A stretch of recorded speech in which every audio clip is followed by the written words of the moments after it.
A college student goes missing after a party. I said, just be very careful out there. And she messaged back, and that was the last message I got from her. In the morning, I'm texting all her friends, and everyone's like, I haven't heard from her since last night. Maybe she got hurt, something medical happened, or she might have been arrested. Loved ones tell police her boyfriend might be to blame. The relationship was described as on again, off again. When you're interviewing somebody, you're looking for clues to whether or not they may be telling you the truth. I said that even if she's dead, I just need to know where she's at. But an unexpected confession takes the case in another direction, revealing a killer and a cover-up that leaves everyone horrified. They thought that if they got some pliers, they can return to the body and remove her teeth. I feel like she is just a dangerous person. Oh, they're telling me accessory. They're gonna like you. I caught them on line. Jealousy, rage, betrayal. I think all those factors probably came into effect. October 30th, 2021. It's the night before Halloween in Fairfield, California, a small town just north of San Francisco, and local police are responding to the usual calls that come in during the holiday. I've worked at several patrol details on Halloween. We have party calls, we have people lighting off fireworks, sometimes gunfire. It's one of those things where you're out in the community patrolling to make sure everyone's safe. But tonight, Officer Christopher Grimm receives a different assignment. It was about 8:40 in the evening. I got a call from dispatch about a missing person. The reporting party, Sarah, had called about her friend Leilani. She did my makeup that night. We got dressed together. We took pictures together. I was in a skeleton dress and she was a SWAT. We went to this first kind of kickback party. It was kind of a last minute thing that she mentioned that Juan was gonna meet up with us. It was the first time that I really met Juan. Sarah explains that Juan is 19-year-old Leilani's ex from a year ago, but they recently reconnected. She really did like him. She kind of tried to not show that she did as much as she did, but I could tell that she did. They stayed at that party until around 2 a.m. when Leilani decided to call it a night. Leilani had told me that, well, I'm gonna go to Juan's house. It's in Fairfield, which is 40 minutes away from my house at that point. Her car was at my house, her stuff was at my house, so, she was gonna make sure that she gets dropped off in the morning. But when Sarah woke up around 9 a.m., Leilani still had not returned to the apartment. I woke up and I had a missed call from her. Tried calling back, no one answered. I looked at the location and Leilani's location was on the freeway. So in my head, I was like, okay, she's on her way. I'm not gonna worry.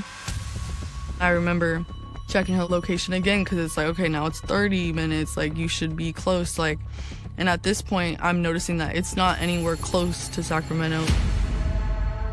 I'm texting all her friends saying, can you get a hold of her? Can you call her? And everyone's like, no, I haven't heard from her since last night. I didn't have Leilani's family's numbers or anything at this point. We only knew each other for a year or two. So I decided to call the cops.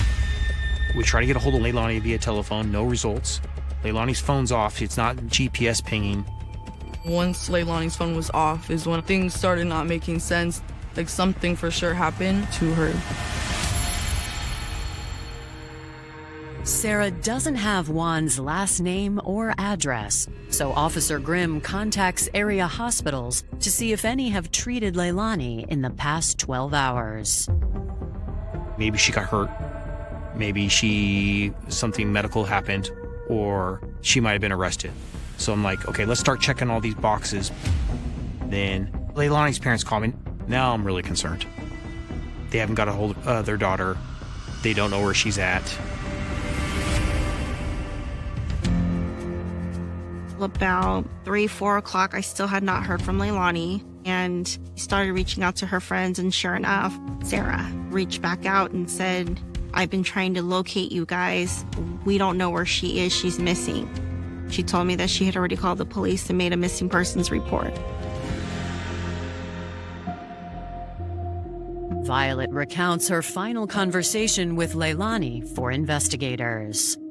She told me that she was going to go to Sarah's house, and I remember messaging her back, and I said, just be very careful out there. And she messaged back, of course I'll be okay. Of course I'll be safe. And that was the last message I got from her. Her pattern of life went dead at 10 o'clock in the morning. So she has no contact. No outgoing phone calls on her phone. Her phone's off. No bank transactions on her debit cards. So now foul play is starting to come in. Her parents came to the investigations bureau and they said, I don't know what we can do to help, but we want to find our daughter. So part of my investigation was to figure out a little bit of background on Leilani.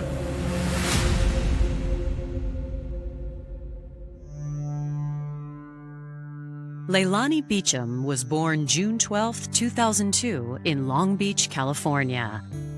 She was the oldest of 3 children.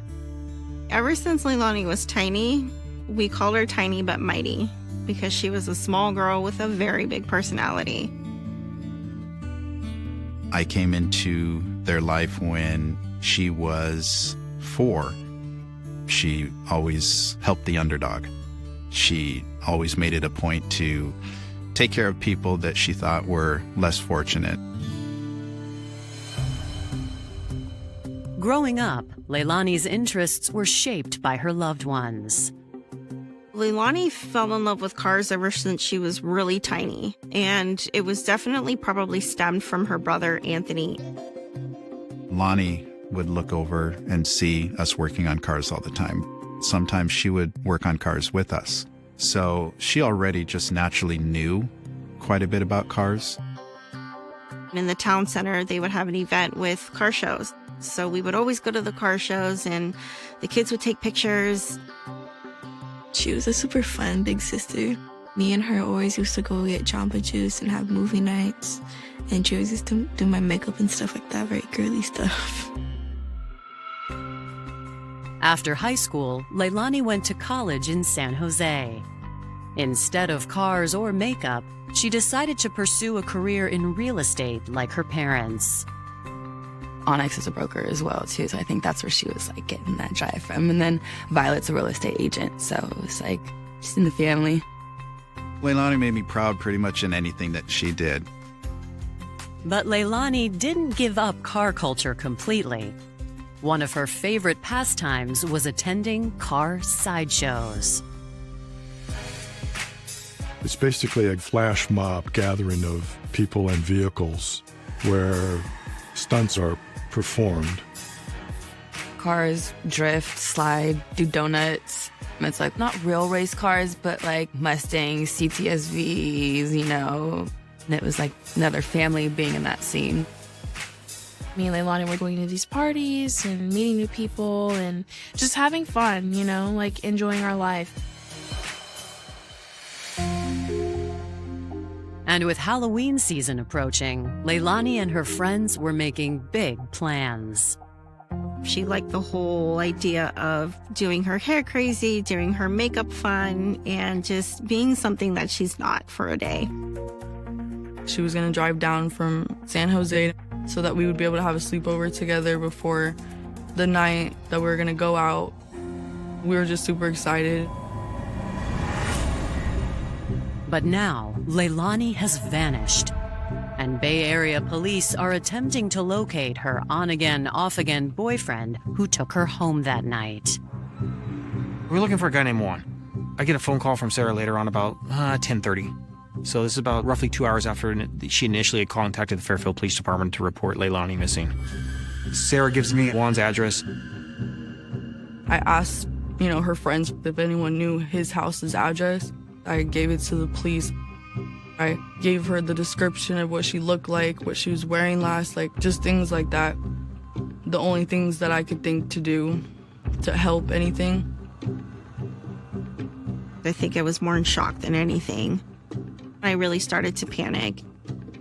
Leilani has no pattern of life from the early morning hours on the day before. I think that we should probably spin up investigations to figure out what's going on. We can't let this slip through the cracks. Coming up, suspicions against Juan grow. I do remember him being very fidgety and almost had a scared look on his face. And a guilty conscience reveals a brutal crime. She said something about, "This is your fault," looked at him and then shot him.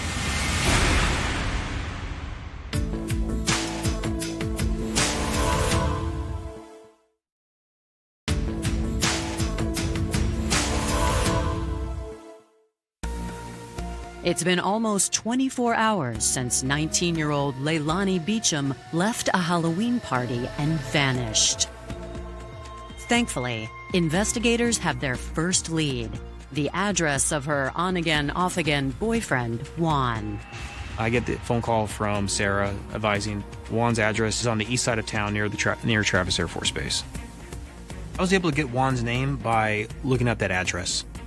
So with that information, my partner and I go to that address to see what's going on. As they travel, they run a background check and learn that Juan is a 20-year-old enlisted airman. We get there, no lights on, no cars in the driveway, no one's coming to the door. I'm like, okay, well, obviously no one's home. My partner and I decide to walk to the backyard of the residence. All the curtains on the outside exterior windows are open, so you can kind of look inside to see the kitchen, the living room.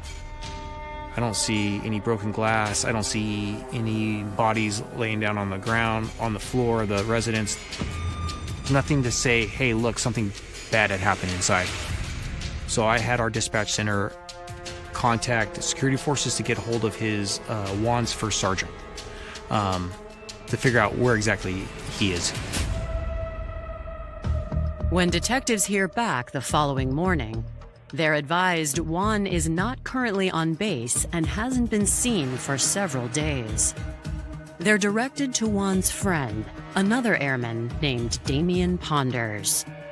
Juan and Damien are best friends. They're very close. They met through the Air Force and hung out a lot. Juan actually has Damien's name tattooed on him. That's how close they were. Detectives consider if Damien is one of the friends Juan brought to the party the night Leilani disappeared. Detective Chapman and I had gone in to interview Damian Ponders and try to learn what happened to Leilani. Damien was in his dorm at the time, and I asked him the preliminary questions that I do in most missing persons cases, and he said he didn't know where she was at. Damien confirms he was at the party with Juan, but says Leilani didn't leave with them. Damien tells me that he left the party with Juan and goes back to the house in Fairfield. Juan wakes him up and he goes to work. That's essentially the gist of his statement. That directly contradicts what Leilani's friend Sarah told investigators. When you're interviewing somebody, you're looking for a lot of different clues to whether or not they may be telling you the truth. But I do remember him being very fidgety when being questioned and almost had a scared look on his face. I said that even if she's dead, I just need to know where she's at. And then I got a reaction from Damien that was very Hollywood, if you will, a big gulp. I could see his palms dripping sweat, and that was the first red flag in the case. I knew something was wrong. But I can't force anyone to say anything. Detectives release Damien and leave him on the base for the time being. But on their way out, they get an unexpected call. Juan agreed, through his commanding officer, to come speak with me at Travis Air Force Base. Juan's story is essentially the same as his friend Damien's. It was that he did see Leilani in Sacramento, but never came home with her.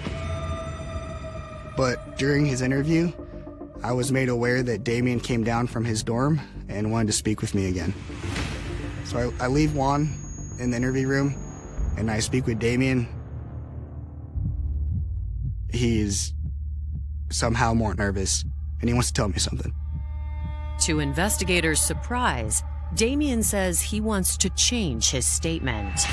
He now confesses that Leilani did come home with him and Juan after the Halloween party. Damien, being heavily intoxicated, ended up being tucked in, for lack of a better description, on the downstairs couch. And Juan and Leilani went upstairs to Juan's room where they slept. That morning, Damien did not wake up to any of the alarms set by Juan, so their supervisor calls Juan. Juan rushes downstairs, wakes Damien up. Damien goes onto base and goes to work. Damien says as far as he knew, Leilani was still there when he left.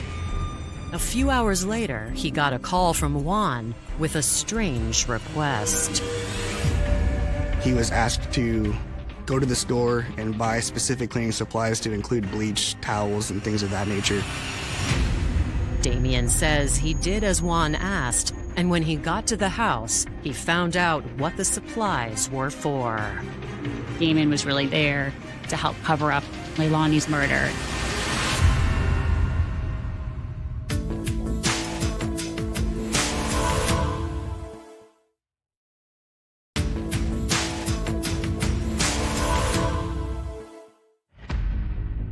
According to Airman Damien Ponders, 19-year-old Leilani Beecham isn't missing, she's dead.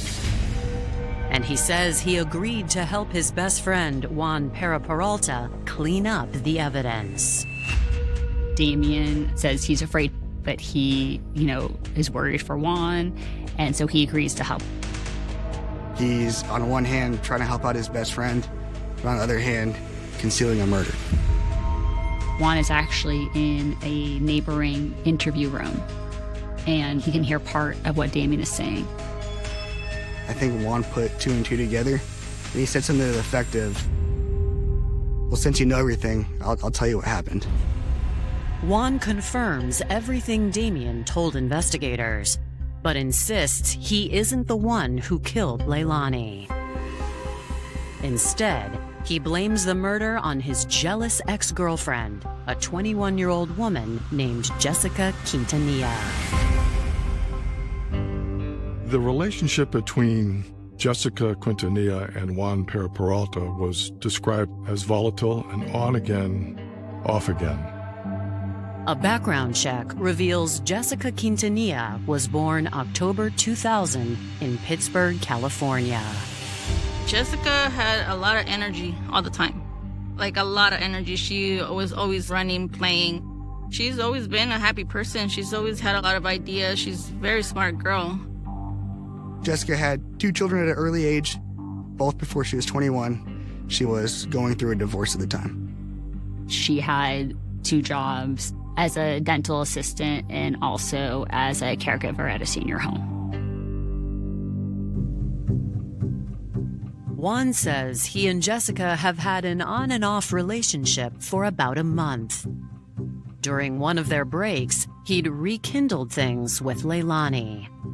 Leading up to the night of Friday, October 29th of Halloween weekend 2021, Juan and Jessica had broken up again, perhaps the final time this time. So Juan meets up with Leilani, and they ultimately come back to his home in Fairfield, where they go to sleep. The next morning, Jessica had come over. An argument occurs between the two of them, where Jessica's trying to pick up some of her property, and during that time is when Jessica finds out that Leilani's in the bed. Jessica said something to the effect of, "Oh, this bitch."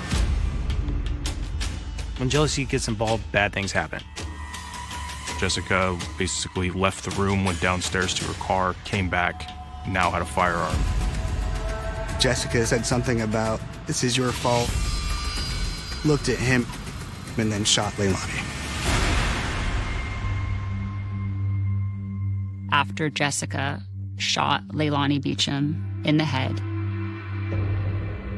Juan is there kind of in shock and grappling with what just happened, and goes over to Leilani and can clearly see that she is deceased. Juan says Jessica threatened him as well. She says something to him along the lines of, according to him, basically, she kind of says, you need to help me or else I will hurt you, Damien, your family, ruin your career. According to Juan, he was too scared to cross Jessica or her family. She had a brother, Marco Quintanilla, that had just been placed on parole. He was a previously convicted felon, convicted of attempted murder in Contra Costa County some years before. Juan took these all as threats, and because of that, he went along with helping Jessica. Juan proceeds to tell us how they loaded Leilani's body into a car and drove it to basically down south, the Salinas area, and had dumped the body off of a hillside. Juan tells investigators he called his friend Damien at Jessica's request. At least from Jessica's perspective, Damien is a ride or die for Juan. They were going to need to go back to Juan's house to clean up the blood and other materials that were there that could incriminate them. After they cleaned up the crime scene, they drove to the house where Jessica's brother Marco was staying. Juan said Jessica got out of the car, Marco got in the car, having never met Juan before, and basically said, if she goes down, you go down, and I have no problem going back to prison. Juan told us that he had provided the shovels, some other items, and the firearm to Marco to dispose of. They went to Home Depot to buy various items to include duct tape, lighter fluid, and pliers. Jessica thought that if they got some pliers, they can return to the body and remove Leilani Beacham's teeth and light her on fire, destroying all evidence that would lead back to who that body belonged to. Juan says investigators found him before they got a chance to burn Leilani's body, and offers to take them to the spot where they left her. He couldn't necessarily give us an address, so we put him in a patrol car, and he showed us where to go. Coming up, investigators zero in on their suspect. There's nothing telling us that they're gonna like you. But can they prove she's the one who pulled the trigger? The only people in the room other than Leilani were Juan and Jessica.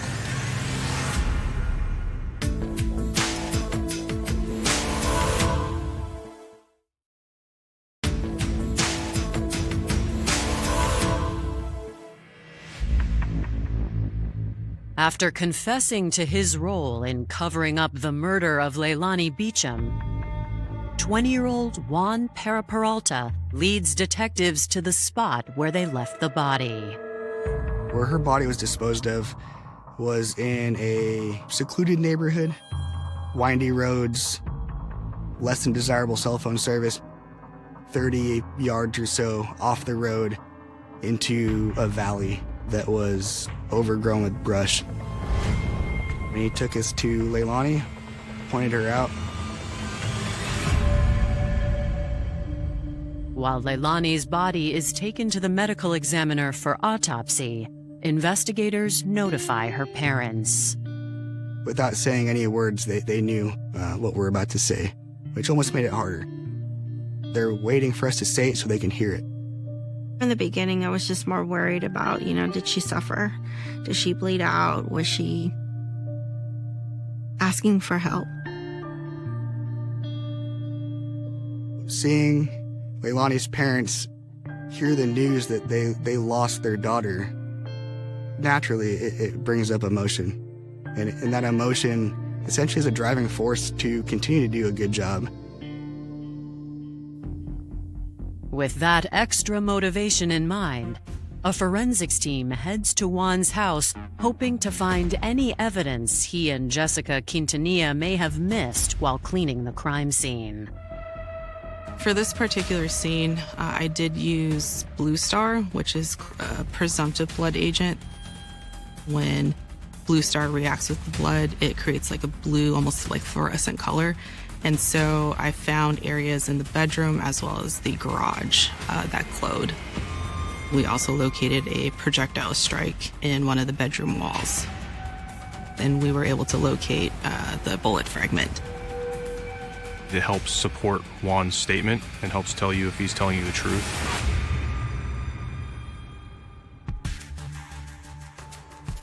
When investigators go to Jessica's house to question her, she's not there. But a few hours later, she's spotted in the neighborhood driving Juan's car. It's Juan's prized possession. It's the car that he brings to the sideshows. They ultimately make a stop on the vehicle and find that Jessica Quintanilla is the sole driver. Fairfield PD shows up to arrest her. When they get to that scene in Pittsburgh, after Jessica stopped, her brother Marco Quintanilla shows up in a car. And so Marco is also arrested at that point on parole violation. And they are both transported to Fairfield PD. By the time detectives sit down with Jessica in an interrogation room, it's Halloween night. I would say she was calm, but almost seemed annoyed that we burdened her by bringing her down here and we're asking her what she's thinking is stupid questions. She was playing the game of not knowing anything. Okay. What do you know about their friendship, relationship, whatever? I don't. You don't? I just know she's cool with a lot of people on the sideshow. The questioning turns to her month-long relationship with Juan. You said your guys' relationship's like... It's really good, honestly. It's really good. It's just me. Okay. Tell me about that a little bit. I just have toxic traits. I tend to start arguments kind of overnight then. Jessica, in her interview, told us that her and Juan were dating. It was a very short relationship, but that Juan lived with her and basically described themselves as being a happy couple. Jessica contradicts everything Juan told them. Juan ever cheated on you? No. No. That I know of. In her timeline of the weekend, Jessica told us that she had gone to, I think, several Halloween parties. Do you know where Juan was Friday? With me. With you? Oh, no, actually he was at a party in Sac. Okay. And then he was with me. Okay. What time did you meet up with him on Friday? I was drunk as I had to check my phone. Okay. Nighttime, daytime? Nighttime. Yes, because I woke up to the man in my bed. He has a house key. Are you aware of Juan's relationship with Leilani? I don't think they have a relationship. You don't think they have a relationship? Okay. Why would Juan tell me earlier that he has a relationship with Leilani? I don't know. At some point, Jessica asked if she can speak to her brother, which is not necessarily something we do often, but at this point, she's not giving us a statement. He's not really giving us too much, so we put them in the room together. Aware they're being watched, Jessica and Marco try to keep their conversation discreet. Marco and Jessica hug each other, and Jessica whispers to Marco something to the effect of, don't speak to them, they don't know and stuff of that nature. Oh, they're telling me accessory because I took the shovel. There's nothing, Tony. They're gonna like you. I caught them in a lie. She's whispering, but you can hear it. She's saying, what did you tell them about the body? Which obviously begs the question, if you didn't know about the body, how would you ask that?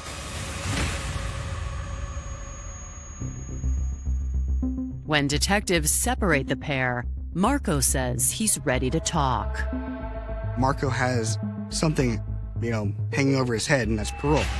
So he wants to tell the truth, and selfishly, he doesn't want to get in trouble for something he didn't do. Marco tells us that he actually meets Juan for the first time that morning, and Juan and Jessica tell him that we f***ed up. I went home to her house to check up on her, and I seen the shovel. I took it. He asked me if I could take the Glock. I asked him, is it clean? He was like, yes, there's nothing, it's never been shot before. I didn't grab it. I told him I just put it in the back of the car. I don't know what it was for, whether it was for that or for other purposes. We ask if there's any way we can get that firearm. So Marco calls his girlfriend and essentially coordinates her to bring it down to the police department so we can pick it up. However, analysis indicates the gun Marco gave them is not the murder weapon. The gun that was involved in the murder was never found. At this point, we have probable cause to believe that Jessica Quintanilla was involved in the murder of Leilani Beacham. Jessica, Marco, and Juan are all placed under arrest. The police told me that she was being accused of murdering Leilani, and I said, who is Leilani and who is Juan? We were all confused. We didn't know what to do, what was going on. We've never been in a situation like that. But with everyone telling a different story, detectives need to find a way to get to the truth. Someone was lying about what happened, trying to minimize what they had done.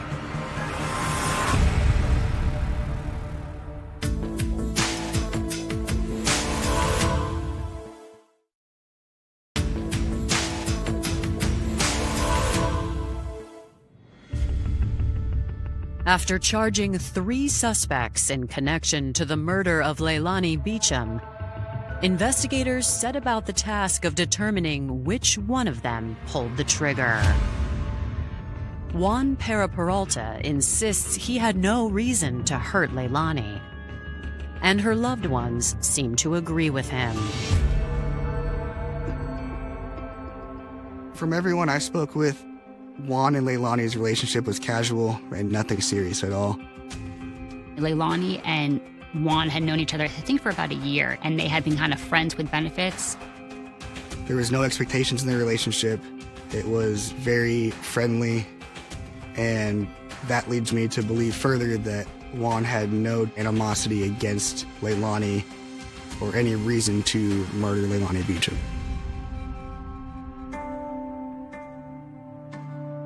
Jessica, I feel like she is just a dangerous person. Leilani's family says that after Jessica's arrest, they've been flooded with negative stories about her.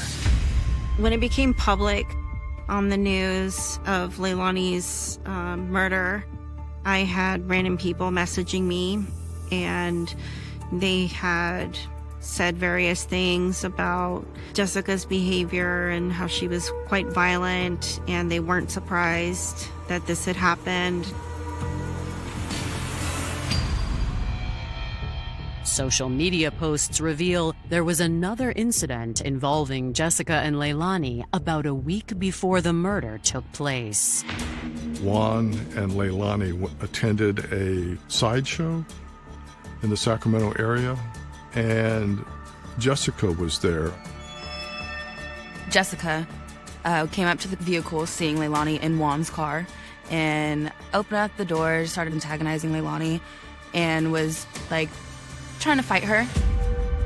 She was like, this girl freaked out on me. I didn't even know who she was. She was mad that I was with Juan. Looking for further proof, detectives get a search warrant for Jessica's electronic devices. Jessica Quintanilla had stated that she did not know that Leilani and Juan had had a prior sexual relationship. In the Instagram record, she stated very clearly that she was aware of that. She had spoken about that incident at the sideshow and spoke about it in a very derogatory way about Leilani, kind of mocking her and laughing at her. She did not like seeing Leilani in a car with Juan. Also, our cell phone collects data to include location data, so we use things like that to prove or disprove statements. Juan's given us the chronology of where they went and when they went places. Once we gathered the call detail records and had them analyzed, we're able to prove that the things that he was saying were true. The GPS data on Jessica's phone indicates she went to the locations Juan mentioned, including the site where Leilani's body was found and the store where they bought supplies. On the day of the murder, Jessica and Juan were seen on camera at Home Depot purchasing shovels and some other items. But what I really tried to review the evidence for was how were they acting after this had transpired. And that when you see the nature of their behavior and attitude in those roughly 24 to 36 hours after Leilani Beacham was murdered, Juan appeared to be someone who was affected by what he had seen, and Jessica appeared to be incredibly unaffected. We found that she even went to a party after murdering Leilani Beacham. Despite the evidence against her, Jessica pleads not guilty. And without a murder weapon or direct evidence she pulled the trigger, prosecutors know a conviction is not guaranteed. If one juror is not convinced that the defendant is guilty, it can result in a mistrial. The only people in the room when Leilani was murdered, other than Leilani, were Juan and Jessica. So I did not think I was going to be able to prove, just based on physical evidence, who was the shooter.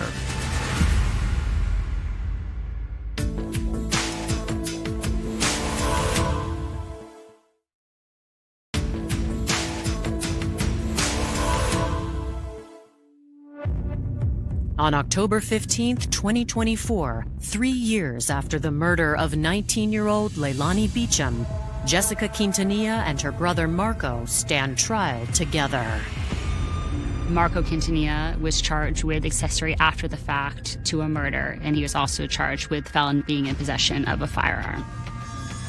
Damian Ponders and Juan Peralta were provided immunity in order to provide a statement in court as a witness. Juan and Damian were not charged with any crimes related to Leilani's murder. Juan and Damian did not get off scot-free. They were kicked out of the Air Force. They have been held accountable. I remember the first time I walked into court and I saw them face to face. It was a very surreal feeling. I didn't feel sad. I didn't feel mad. I felt very empty.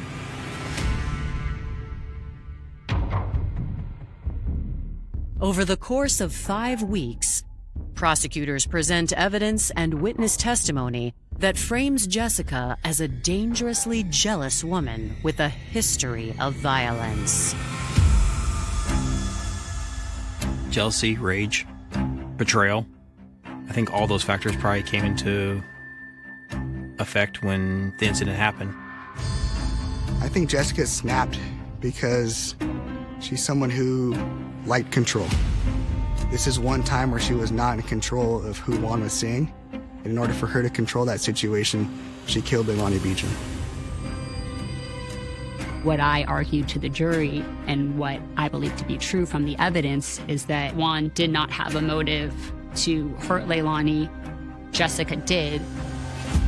Juan testified that Jessica and Marco threatened him to help cover up this murder. On November 5th, Jessica takes the stand in her own defense. She changes her story, now claiming Leilani was killed by accident. Jessica gave the impression that she and Juan had struggled over a firearm, and they must have been on the right side of the bed. And she grabbed his arm and then said the gun discharged or fired. And the bullet struck Leilani Beacham in the head, killing her. But the coroner testified that the bullet entered the left side of Leilani Beacham's head, killing her. So Jessica Quintanilla, then in that moment during the trial, was clearly lying. No remorse on Jessica's part. None at all. That whole sense of arrogance through the whole trial was just sickening for the family.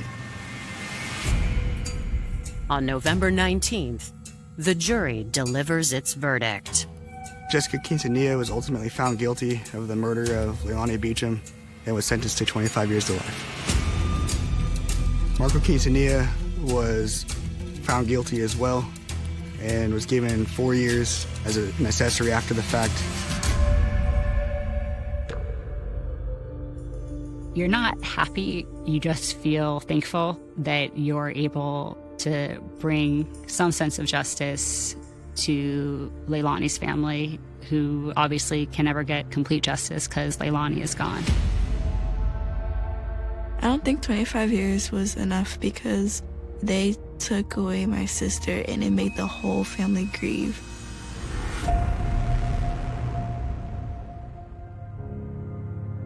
Losing Leilani made us all feel that we were also all buried with her. However, one of the things I keep saying out loud is, Lonnie, give me your strength, because she was so strong.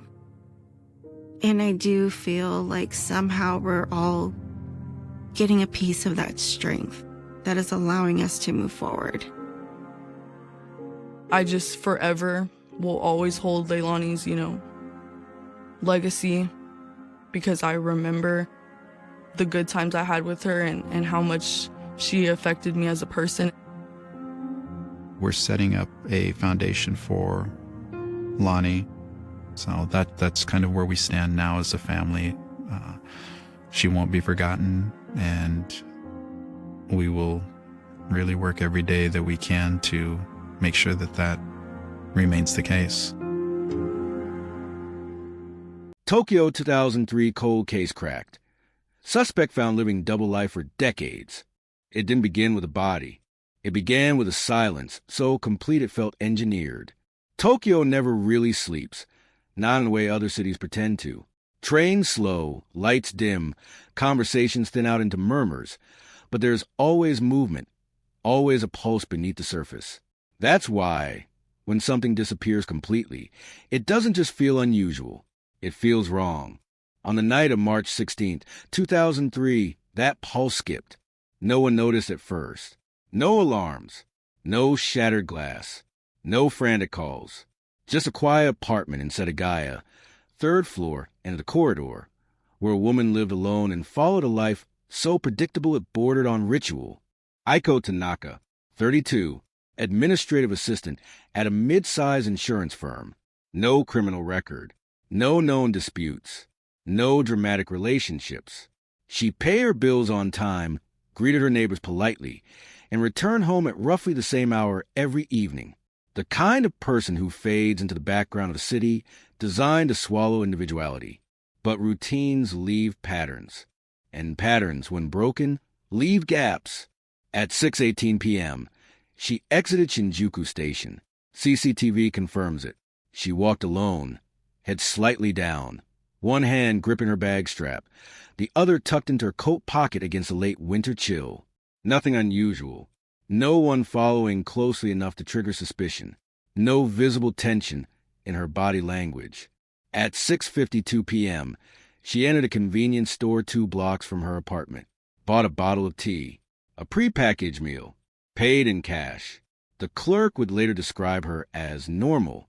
That word would repeat itself again and again, like a refrain that meant less each time it was spoken.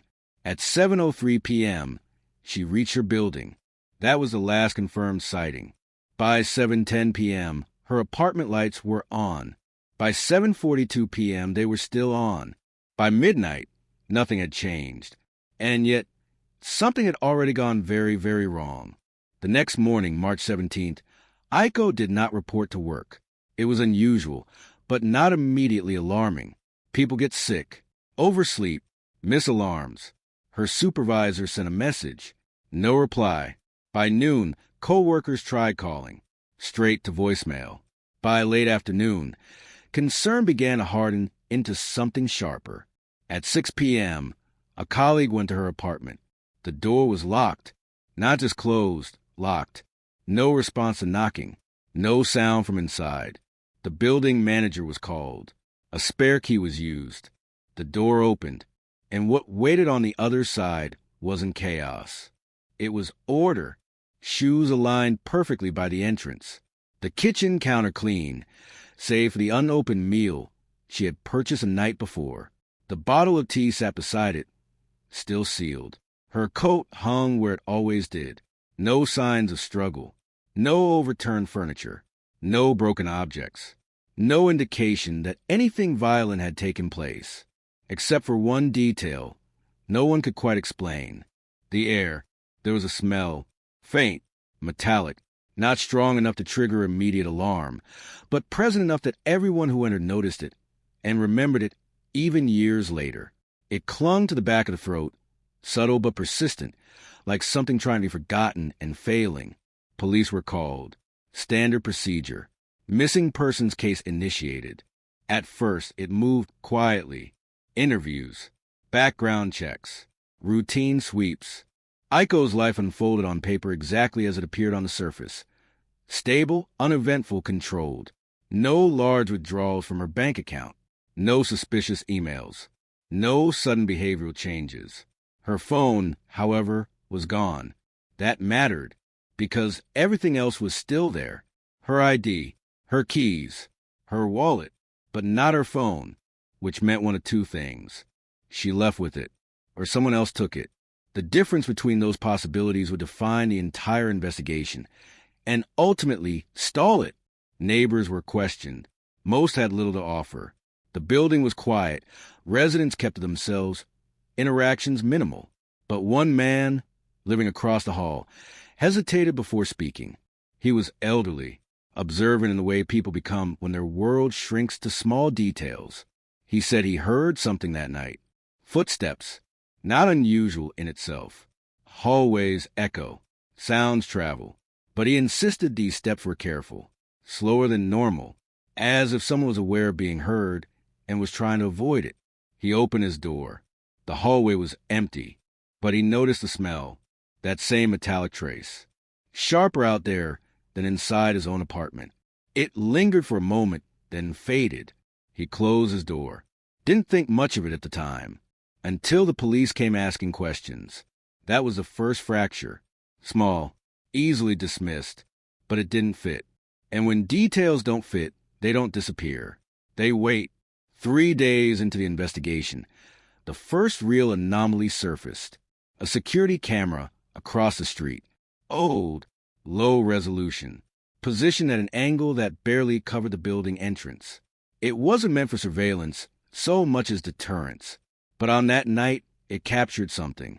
At 0:47 a.m., long after Aiko should have been asleep, a figure appeared in frame. Male, approximately average height, maybe slightly taller, wearing a dark coat that obscured most defining features. He stood just outside the entrance, not pacing, not checking his phone, not smoking, just standing, still, watching the building, for 6 minutes. 6 full minutes of near motionless presence. Then, without hesitation, he stepped forward and entered. The door closed behind him, and he was never seen leaving. No exit footage, no second camera, no corroborating witness. He simply vanished inside. Investigators replayed the footage endlessly, enhanced it, stabilized it, tried to extract anything, face, gait, distinguishing marks. Nothing usable emerged. The grain swallowed detail. Shadows did the rest. But intent doesn't need clarity. And his intent felt deliberate. Because people don't stand outside a building at nearly 1 a.m. for 6 minutes without a reason. And they don't disappear without one either. The timeline tightened. If Aiko returned home at 7:03 p.m. and this man entered at 0:47 a.m., there was a gap of over 5 hours. 5 hours unaccounted for. 5 hours in which something happened. Or someone waited. The investigation pivoted. Phone records, transportation logs, workplace connections, former acquaintances, anyone who might have had reason to approach her home in the middle of the night. Nothing. No calls placed after 7:12 p.m. No messages sent. No digital footprint at all. It was as if her existence had been paused and erased. Weeks passed, then months. Media attention flickered, then faded. Another disappearance in a city of millions. The system adjusted, as it always does, redistributing urgency elsewhere. But inside the file, pressure remained, because of the man on camera, because of the smell, because of the absence of anything that made sense. The apartment was re-examined. Not once, multiple times. Every surface tested, every inch photographed again, every assumption questioned. And during one of those re-examinations, nearly overlooked, almost dismissed as contamination, something surfaced. A strand of hair, short, dark, coarse, trapped beneath the edge of a kitchen cabinet, pressed into a position that suggested force, not natural shedding. It did not belong to Aiko. That much was clear. It was collected, cataloged, sent for analysis. In another case, it might have meant everything. In this one, it meant almost nothing. No match in existing databases. No prior offender linked. No identity. Just evidence without a story. And evidence without a story is just noise. By the end of 2004, the investigation slowed to a crawl. Resources were reallocated. Leads had gone cold. Aiko Tanaka's name was filed away under a category that sounds clinical, but carries weight far heavier than it suggests. Unresolved. But cases like this don't end. They linger. They shift. They wait. Because somewhere outside the boundaries of the investigation, life continues. Years later, in a different city, under a different name, a man would build a routine so precise it bordered on obsession. He woke at the same time every day, ate the same breakfast, spoke carefully, revealed little, avoided questions that reached too far back. He had no past anyone could verify, only a present he controlled, and a silence he protected. Because some disappearances don't remove a person from the world. They relocate the truth. And sometimes that truth learns how to live. The case didn't collapse overnight. It thinned, like a signal fading through static, losing clarity not in one moment, but across dozens of small, unnoticed failures. Calls not returned, leads that circled back to nothing, names that sounded promising until they didn't. Each day, the file grew heavier with paper and lighter with meaning. But there was one thing that refused to fade. The man on the camera. He became the center of everything without ever becoming real. Investigators gave him a temporary designation, Subject Zero, a placeholder for a presence that could not be identified, questioned, or confirmed beyond 6 minutes of grainy footage, and a door that closed behind him like a sealed decision. They studied his posture, frame by frame. He stood too still. Not the restlessness of someone waiting, not the casual weight shifting of a smoker or a passerby checking directions. There was intention in his stillness, a kind of control that suggested familiarity with the environment or with what he was about to do. His head tilted slightly at one point, just a few degrees, as if listening. That detail unsettled everyone who saw it, because it implied awareness, not just the building, but of something inside it. The timeline was reconstructed again, more aggressively this time, not just where Aiko had been, but who could have intersected with her path in the hours before she disappeared. Train passengers were cross-referenced, store customers re-interviewed, receipts reanalyzed for overlooked anomalies. Nothing definitive emerged, but something shifted. A pattern, faint and incomplete, began to form around her final days. It wasn't obvious. Not the kind of pattern that announces itself. It lived in small deviations, moments that on their own meant nothing. She had stayed 10 minutes later at work on March 14th. She had taken a different exit from the station on March 15th. She had paused outside the convenience store on March 16th before entering, as if reconsidering something or noticing someone. None of it was enough, but together it suggested friction, a disturbance in routine. And routine in cases like this is everything. Detectives began to consider a possibility that had initially been dismissed. Surveillance, not digital, physical, someone watching her, learning her habits, mapping her movements, waiting for a precise moment when intervention would leave the smallest possible trace. It would explain the timing. It would explain the control. It would explain why there were no signs of struggle. Because the most effective way to take someone is to make them believe they're still safe. The theory gained traction, and with it came a new direction. Instead of looking outward at random suspects, unknown threats, they turned inward toward proximity. Who had access? Who knew her schedule? Who could approach without triggering alarm? Co-workers were re-examined, not just through interviews, but through behavior. Who avoided eye contact? Who over-explained? Who seemed too prepared with their answers? One name surfaced, not as a suspect, as an inconsistency.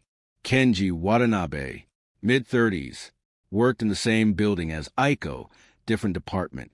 No direct interaction recorded between them. No shared projects. No documented communication. But he appeared in the background, twice, once in security still from the office lobby, exiting at roughly the same time as Aiko 2 days before she vanished. Once more in external footage near the train station, several meters behind her, partially obscured by a column. Coincidence at first glance. But coincidence is a fragile defense when examined closely. Kenji was interviewed. Calm, cooperative, almost rehearsed. He acknowledged working late on the 14th, said he didn't recall seeing Aiko specifically, but admitted their schedules might have overlapped.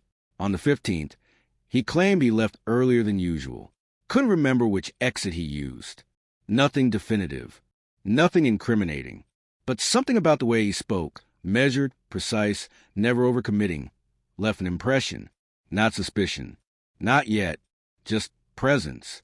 His background check revealed nothing unusual. Stable employment, no criminal history, no financial distress. Lived alone in a small apartment across the city. No known romantic relationships. Minimal social footprint. Clean. Again, too clean. But clean doesn't mean guilty. And without evidence, he remained just another name in a file full of them. The investigation pressed on. Phone data became the next focus. Even though Aiko's phone was missing, network logs still held fragments, connection points, signal pings, timestamps that mapped movement even without content. Her device last connected to a tower near her apartment at 7:11 p.m. After that, silence. No shutdown signal. No battery drain pattern. Just an abrupt absence, which suggested one of two things. The phone was destroyed, or it was shielded. Either scenario required intent. Either scenario suggested planning. And planning meant the man on the camera hadn't acted on impulse. He had prepared. That realization changed the tone inside the investigation. This wasn't random. This wasn't opportunistic. This was targeted. The question shifted. Not who could have done this, but why her? And that question had no easy answer. Because Aiko Tanaka, on paper, was no one. No enemies.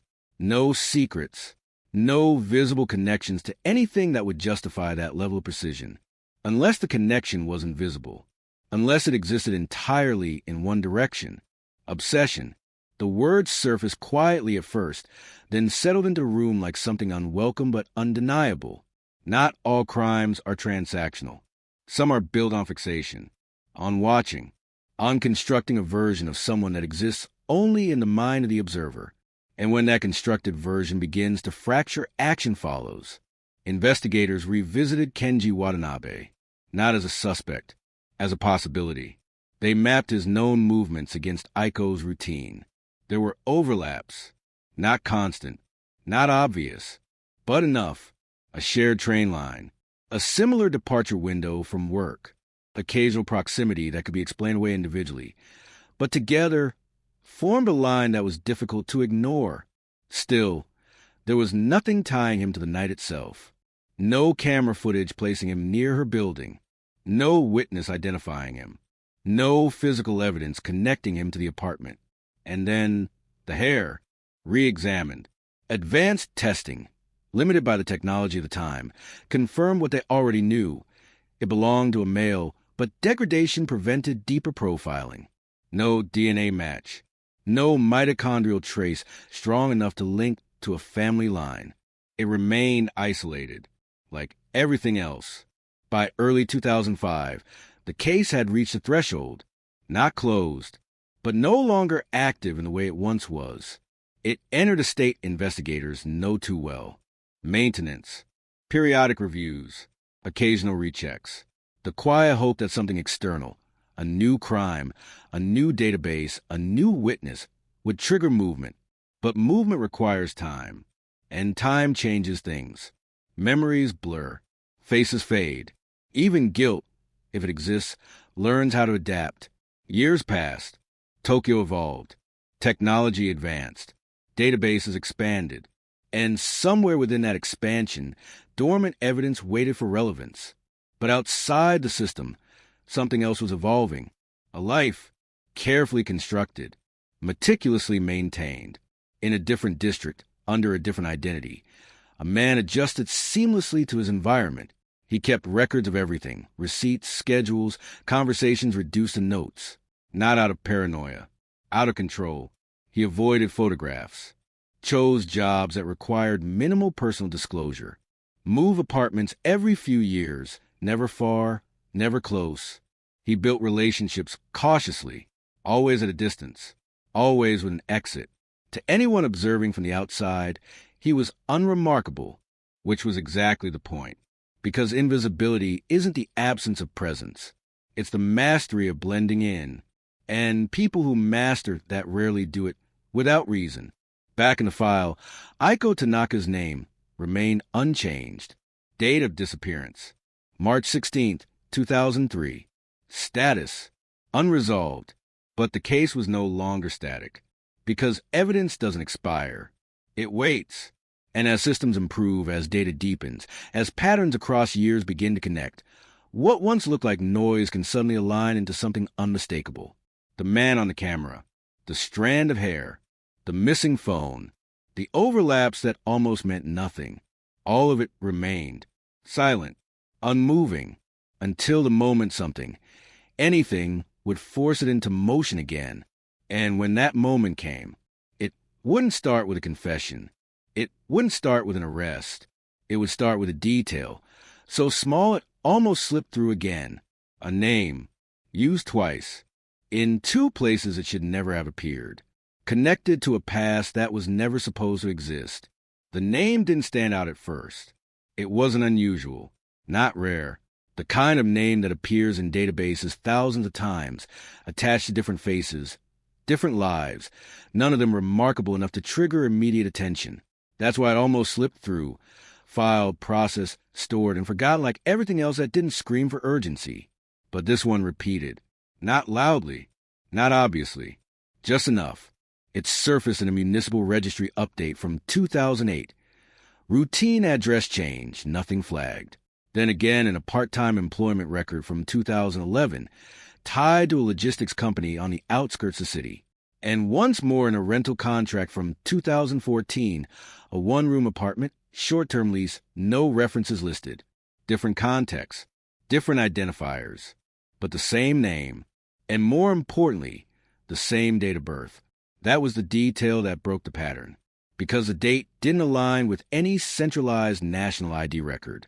It existed, but only in fragments, localized, disconnected, as if someone had built a person piece by piece, never allowing the full structure to be visible in one place. The system flagged it, not as a priority, as an anomaly. And anomalies, when cross-referenced against unresolved cases, have a way of becoming something else entirely. The analyst who caught it wasn't looking for Aiko Tanaka. He was running a routine integrity sweep, checking for inconsistencies in citizen data, duplicates, mismatched identifiers. The kind of work that rarely leads anywhere significant. Until it does. He isolated the entries, compared them, looked for variance in address history, employment records, any trace of continuity that would confirm a legitimate identity. There was none, just movement, short stays, temporary jobs, no long-term affiliations, no digital footprint beyond the minimum required to exist in a system that demands presence but rarely questions depth. It was, in its own way, perfect. Too perfect. The anomaly was forwarded, not urgently, just another file added to a queue. But the moment it intersected with the cold case database, something shifted. Aiko Tanaka, missing since 2003. No suspect, no resolution, but flagged for possible targeted surveillance in early investigative notes. And suddenly, the idea of a constructed identity, of someone capable of existing in fragments, didn't feel abstract anymore. It felt relevant. The file was reopened. Quietly, no announcements, no press, just a small team assigned to re-examine what had once been dismissed as noise. They started with the name, cross-referenced every instance, mapped the movement across years. The pattern that emerged wasn't random. It was controlled. Each location was selected with intent. Urban enough to disappear, but not dense enough to attract scrutiny. Jobs that required documentation, but not verification beyond surface-level checks. Apartments that turned over frequently. Landlords who didn't ask questions as long as rent was paid. And always the same behavior. Minimal interaction. No social media presence. No photographs attached to official records. A life that existed but left no impression. That alone was enough to raise suspicion. But suspicion isn't evidence. So they dug deeper. One of the employment records led to a warehouse facility that had since changed ownership. Archive files were retrieved. Paper logs scanned. Security badges cataloged. There it was. A photograph. Blurry. Low resolution. Taken for internal ID purposes. A man in his mid-30s. Neutral expression. Eyes slightly unfocused, as if deliberately avoiding the lens. Nothing distinctive. No scars. No marks. No features that would stand out in a crowd, which made him harder to forget, because faces like that blend. The image was enhanced, compared against the 2003 security footage. Not directly. Technology had improved, but not enough to extract certainty from shadows. Still, analysts looked at proportions, height estimates, shoulder width, gait patterns reconstructed from limited frames. The conclusion wasn't definitive, but it was enough. A statistical likelihood. Not proof, but direction. The man in the warehouse photo could be subject 0. And if he was, then the life attached to that name wasn't just fabricated. It was maintained. For over a decade, the implications hit slowly, because maintaining a false identity isn't a one-time act. It's a continuous process. Documents need renewal. Addresses need updating. Employers need to be convinced. Mistakes need to be avoided. Every day, for years, which meant one thing. Whoever this man was, he wasn't improvising. He was experienced. The investigation expanded. Financial records were pulled. Sparse but present. Cash transactions dominated. Bank accounts opened and closed within short periods. No large transfers. No investments. Just enough activity to sustain a basic lifestyle without drawing attention. He lived simply, intentionally, because complexity creates trails, and trails lead back. But even the most controlled systems have weaknesses, patterns, repetition, and in this case it was a rentals. Across multiple addresses, under variations of the same name, a detail repeated.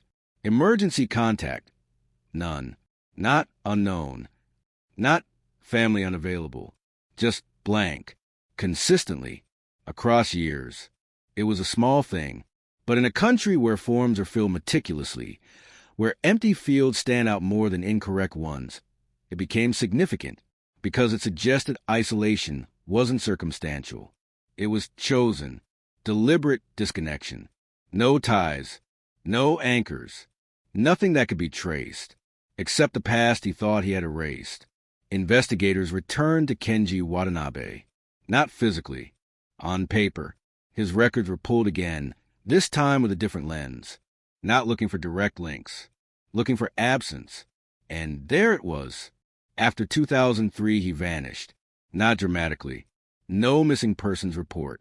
No flag departure. He simply stopped existing in the systems where he had previously been present. Employment records ended. Residential registration ceased. No tax filings. No healthcare usage. Nothing. It was as if one identity had been shut down the moment another began. The timeline aligned too cleanly to ignore. March 2003. Aiko disappears. Kenji Watanabe's documented life ends. Years later, a fragmented identity begins to surface. Same age range. Similar physical profile. Behavior consistent with someone avoiding detection. It wasn't enough to prove anything, but it was enough to change everything. Because for the first time, the case had continuity. Not just an event, a trajectory. From disappearance to reconstruction, the team moved carefully. No arrests, no direct contact. Surveillance began. Quiet, patient. They tracked the most recent instance of the name. An apartment in a mid-density district. Lease renewed twice. Tenant paid in cash. Minimal interaction with neighbors. Garbage disposed of regularly. Sorted meticulously. Almost excessively so. Days were mapped. He woke early. Left at consistent times. Worked temporary shifts. Returned alone. No visitors.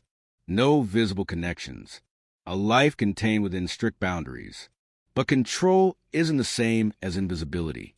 And under observation, even the smallest deviation becomes meaningful. One evening at 1903, he paused, just outside his building. Not long, a few seconds, but long enough, because 1903 was the exact time Aiko Tanaka had last been seen entering her apartment building in 2003.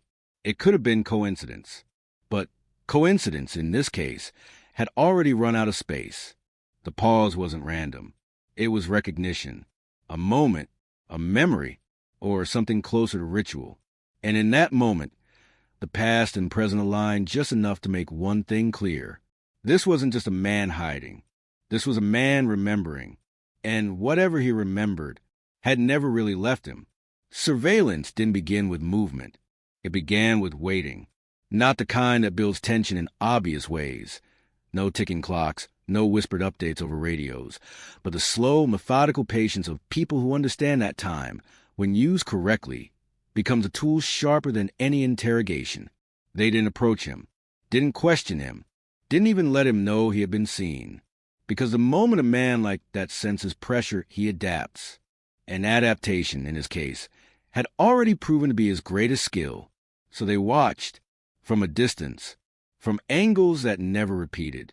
Different personnel, rotating shifts, no patterns he could detect, no rhythm he could learn and counter. Every movement of his day was recorded, cataloged, cross-referenced, not for what it showed, but for what it might eventually reveal. At first, there was nothing, which in itself was something. He lived like a man who understood observation. His routines were precise, but not rigid enough to be predictable.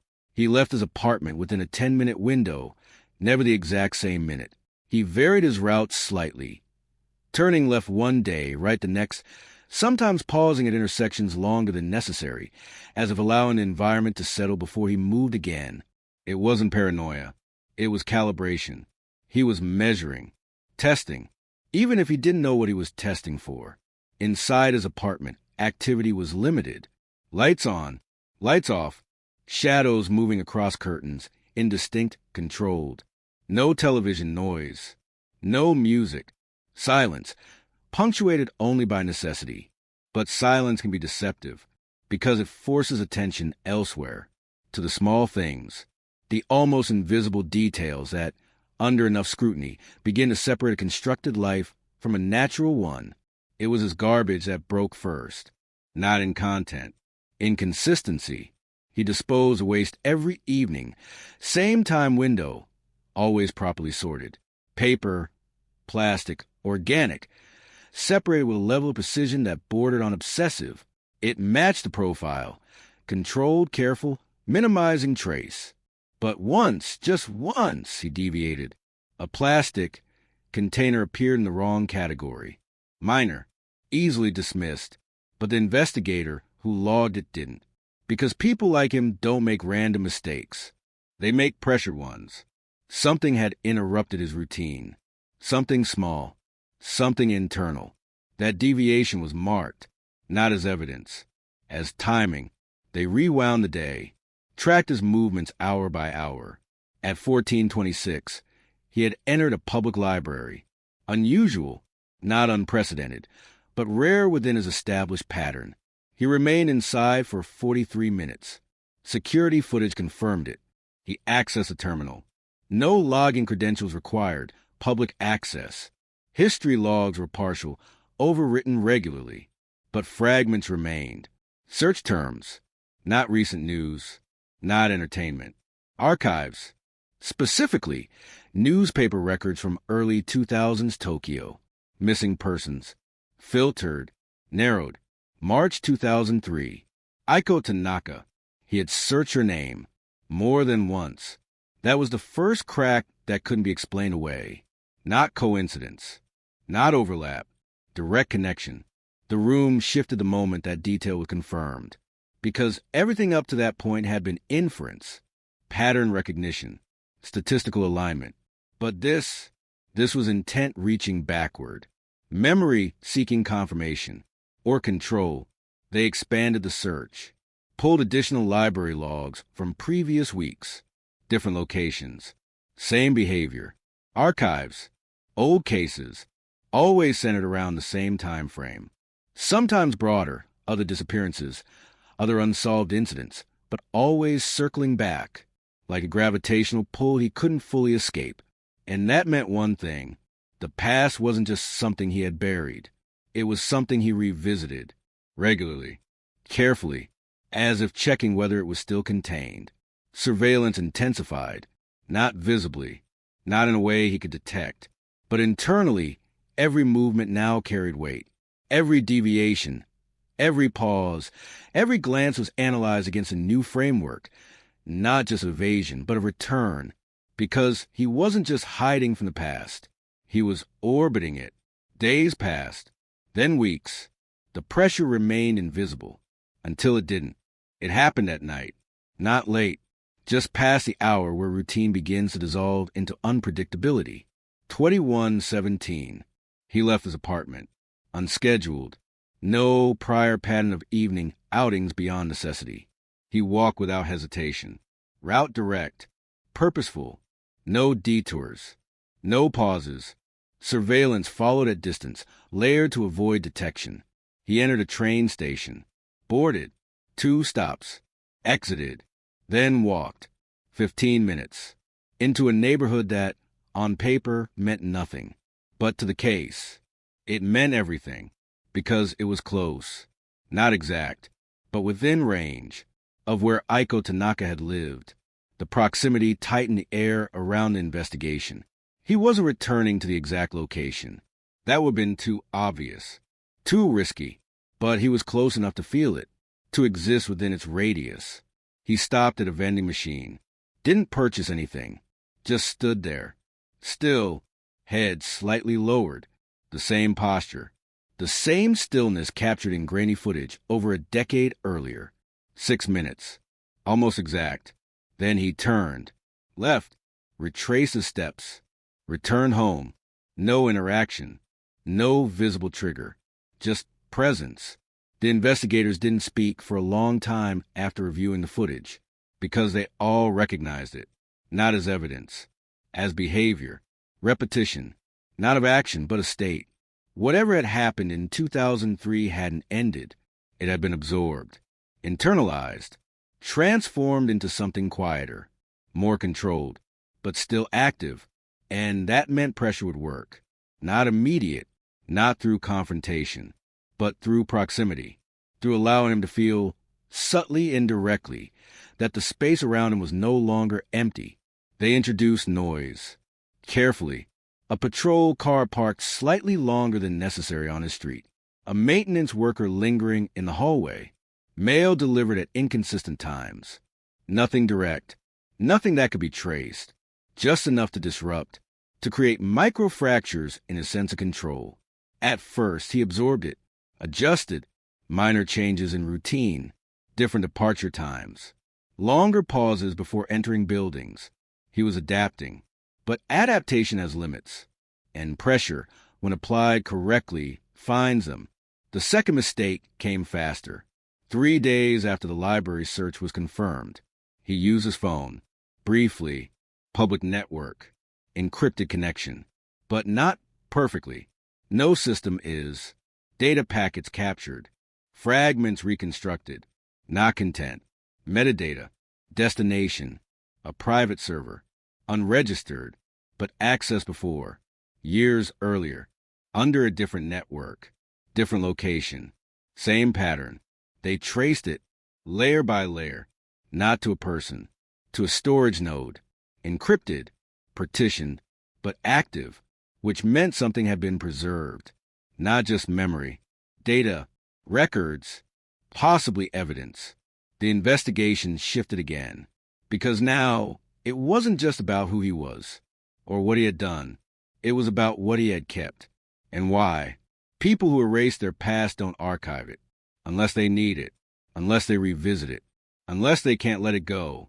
A warrant was prepared, not executed, not yet, because timing mattered, because if they moved too early, he would disappear again, and this time there would be nothing left to follow.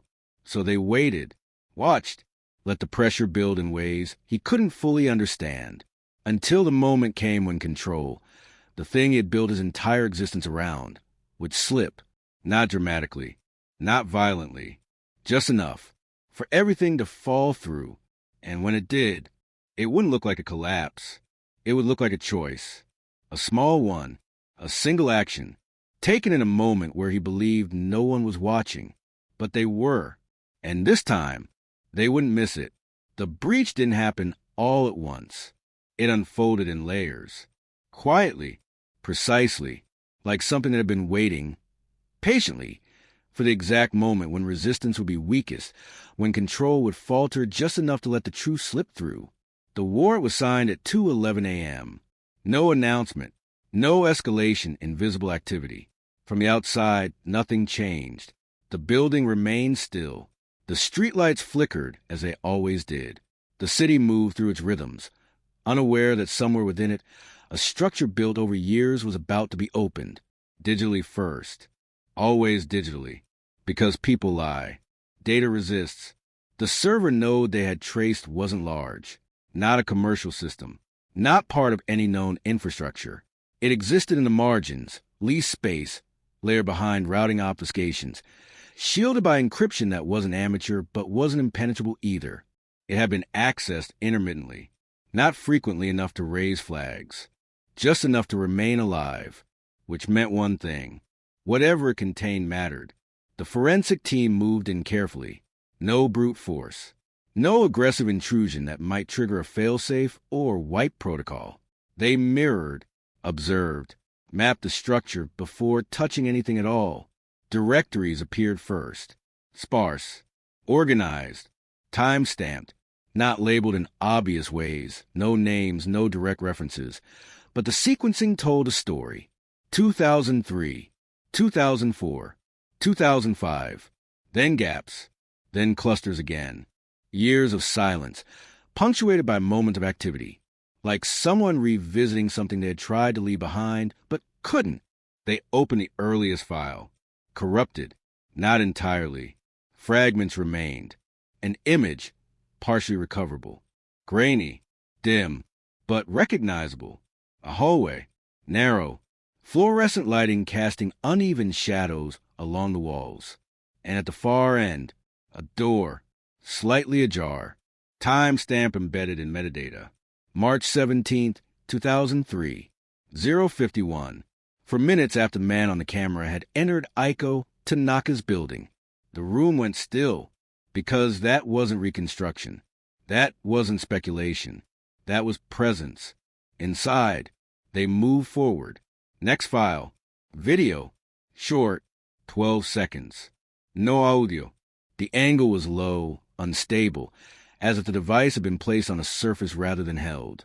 The frame captured only part of the room, floor, lower half of a wall, edge of furniture, and movement, a shadow crossing. Not clear enough to identify, but real enough to confirm. Someone had recorded something that night, from inside, which meant the man they were watching had documented it.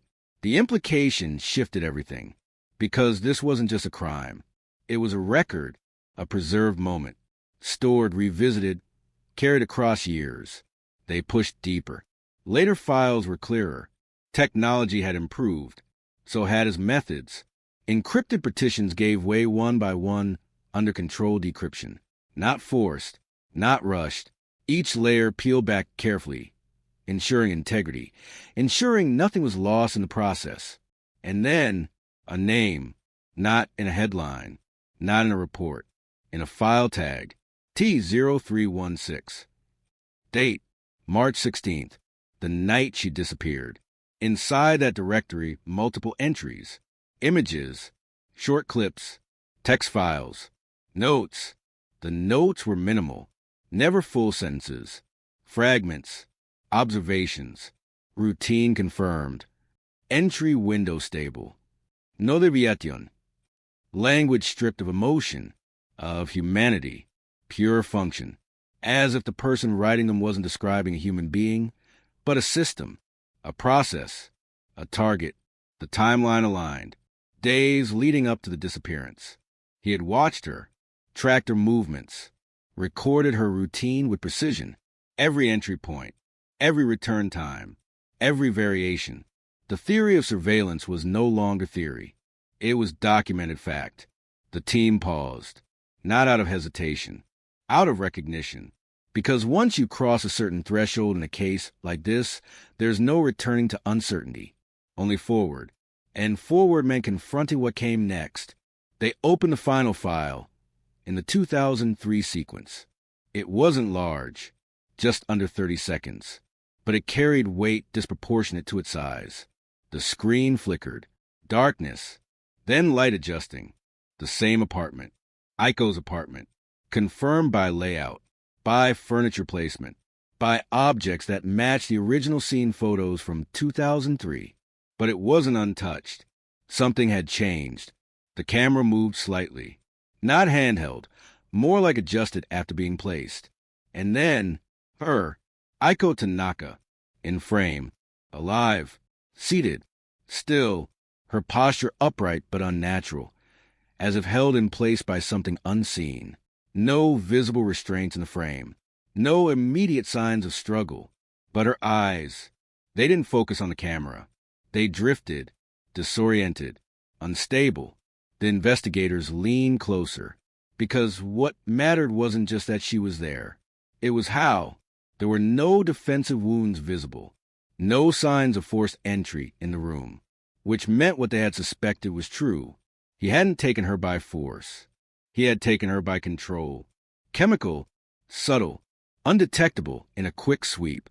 The metallic smell. It wasn't blood. It was residue, something introduced into the space, something that subdued without leaving obvious marks. The realization landed hard, because it explained everything that hadn't made sense. The lack of struggle, the order of the apartment, the silence, the door locked from the outside. He hadn't needed violence. He had engineered compliance. The video continued. A few seconds more. No dialogue. No movement from him in frame. Just her, breathing, barely. And then, the clip ended. No aftermath. No resolution. Just a cut. Abrupt. Final. The room didn't move for a long time, because they all understood what that meant. Not just what had happened, but what hadn't been recorded, or had been, and was stored elsewhere. They searched, expanded the scope, cross-referenced every partition, every hidden layer within the server. Nothing more from that night, but other files, later years, different locations, similar structures, not the same victim, not confirmed, but enough similarity to raise a possibility that chilled the room in a different way. This might not have been the only time. The man they had watched, careful, controlled, silent, might not have built his life around a single event. He might have built it around a pattern. The investigation accelerated, no longer theoretical, no longer cautious in the same way.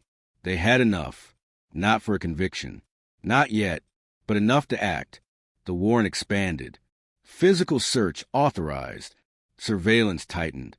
Every movement now carried urgency, because the difference between watching and intervening had just disappeared.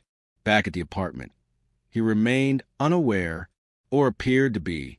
His routine held, but routines under pressure don't stay intact forever, especially when the past, carefully buried, meticulously preserved, has just been unearthed. He moved through his evening as usual, prepared food, cleaned, Saturday, stillness returning to him like a habit. But something had shifted, subtle, almost invisible, a delay in movement, a hesitation before turning off a light, microseconds of uncertainty, the kind that doesn't exist in controlled systems, unless something has changed, and something had. He just didn't know it yet, because miles away, behind secure doors and controlled access, the truth of 2003 was no longer buried in silence. It was active, breathing, and moving toward him, not as memory, not as suspicion, but as evidence. And once evidence begins to move, it doesn't stop until it reaches the one person who thought it never would. They chose the hour carefully, not the dead of night, too predictable, too rehearsed, not midday, too exposed, too chaotic. They chose the edge of routine, the moment where control is strongest because it feels safest. 6:28 a.m., 2 minutes before his alarm. Because people who build their lives on precision trust the seconds before action. They rely on them. They don't expect intrusion there. The hallway was silent. No rash footsteps. No shouted commands. Just controlled movement, layered entry, positions taken without noise. The team had studied his patterns long enough to know exactly where he would be, exactly how long he would remain still before rising, exactly how narrow the window was before his system, would begin to respond. The signal was given. The door didn't explode inward. It opened, clean, efficient, lock bypassed in under 4 seconds. No splintering wood, no dramatic breach, just access. Inside, the air was still, the same kind of stillness they had seen in the footage. Engineered. The bedroom door was partially open. Light low. He was awake. That was the first deviation. Eyes open, already looking toward the door. Not startled, not confused. Aware. The moment stretched, not long, but long enough for recognition to pass between observer and subject. He understood. Not everything, but enough. Because people like him don't need full context. They read shifts. They detect pressure. And the pressure in that room had just become undeniable. Don't move. The command was firm, controlled. He didn't react immediately. A pause, measured. Then, slowly, he sat up, hands visible. No sudden movements. Compliance, but not submission. There's a difference. They secured him without resistance. No struggle, no attempt to flee, no denial shouted into the air like a reflex. Just silence. Again, always silence. The apartment was processed immediately. Every surface, every compartment. But unlike 2003, this time they knew what they were looking for and where. The devices came first, not obvious ones. Hidden, embedded, a false panel beneath the kitchen sink. A modified power strip containing storage components, a hollowed section behind a wardrobe panel, each one carefully constructed, designed not just to store data, but to survive discovery long enough to be destroyed if triggered incorrectly. But the trigger never came, because they had already passed that stage. Digital mirrors had been taken, access points mapped, fail-safes neutralized before entry. Control had shifted before he even opened his eyes. The forensic team moved with precision, cataloging, extracting, verifying, and with each device recovered, the pattern deepened. More files, more dates, more fragments of lives intersected, observed, documented. Not all complete, not all clear, but enough to suggest continuity. Enough to suggest that Aiko Tanaka was not an isolated event, but a beginning. In the living room, he sat where they placed him, hands secured, back straight, eyes forward. He didn't ask questions, didn't demand explanation, didn't even look around as his constructed world, was dismantled piece by piece. He watched nothing, or perhaps everything, internally, because the collapse of control doesn't always look like panic. Sometimes it looks like stillness. Interrogation didn't begin immediately. It never does in cases like this, because the first confrontation isn't verbal. It's environmental. They let him sit, let him hear the movement, the subtle shifts, drawers opening, panels removed, evidence bag sealing with soft, final sounds. Each one a signal, each one a message. You're no longer in control. Minutes passed, then an hour, then more. Time stretched deliberately, because time, once his greatest tool, was now being used against him. Finally, they moved him, not to an interrogation room, not yet, to a space designed for transition. Neutral, controlled, nothing to anchor him, no familiarity, no pattern to rely on. Across from him, a table, empty, at first. Then, one by one, they placed items on it. A photograph, grainy, 2003, the man outside the building. Subject 0. He didn't react, not visibly, but the absence of reaction is still data. Next, the warehouse ID photo, 2011, his face, older, but aligned, still nothing. Then, a still frame, extracted from the recovered video. Aiko, seated, alive. For a fraction of a second, something changed. Not in his posture, not in his breathing, in his eyes. A flicker, recognition, memory, or something deeper. It was enough. They continued. The notes, printed, fragmented, routine confirmed. Entry window stable. Place in front of him, aligned, orderly, the same way he had written them. Mirrored back. Still no words. But silence now had weight, because it was no longer empty. It was filled with what he knew they knew. The lead investigator finally spoke. Calm, even. No one disappears completely. A pause. Deliberate. You didn't erase anything. Another pause. You preserved it. The words hung, not as accusation, as statement, because accusations invite denial. Statements demand reconciliation. He looked at the table, not at the investigator, not at the room, at the evidence, his system, his control, laid out, externalized, observable. And in that moment, something shifted again.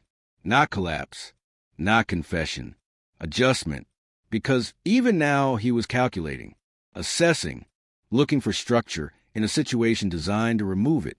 Why keep it? The question was simple, direct, no pressure in tone, just curiosity, but underneath it intention, because the answer to that question would define everything that followed. Seconds passed, longer than comfortable, shorter than expected. Then he spoke, voice low, controlled, proof. The room held, not because of the word itself, but because of what it implied. Not remorse, not justification, validation. He hadn't kept those files as memory. He had kept them as confirmation. Of what?